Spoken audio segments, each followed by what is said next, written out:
Finalja e Big Brother VIP Albania gjithmonë sjell jo vetëm emocione, por edhe diskutime shumë konkrete për jetën pas spektaklit dhe deklarata e Mateo Borri është një shembull tipik i kësaj. Nga ajo që ai ka thënë, planet e tij janë mjaft pragmatike, shlyerja e një kredie, sigurimi i një shtëpie dhe më pas investimi në një biznes. Kjo tregon një qasje të menduar mirë, jo thjesht shpenzim i menjëhershëm i çmimit, por përdorimi i tij si një pikënisje për stabilitet financiar dhe zhvillim afatgjallë.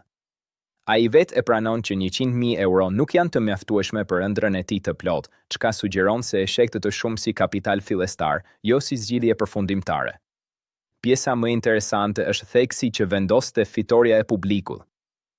Në reality show si ky, perceptimi publik shpesh ka më shumë vlerë se sa çmimi monetar, sepse mund të havë dyrë për mundësi të tjera, bashkëpunime, projekte mediatike apo edhe mbështetje për biznesin që ai dëshiron të ndërtojë.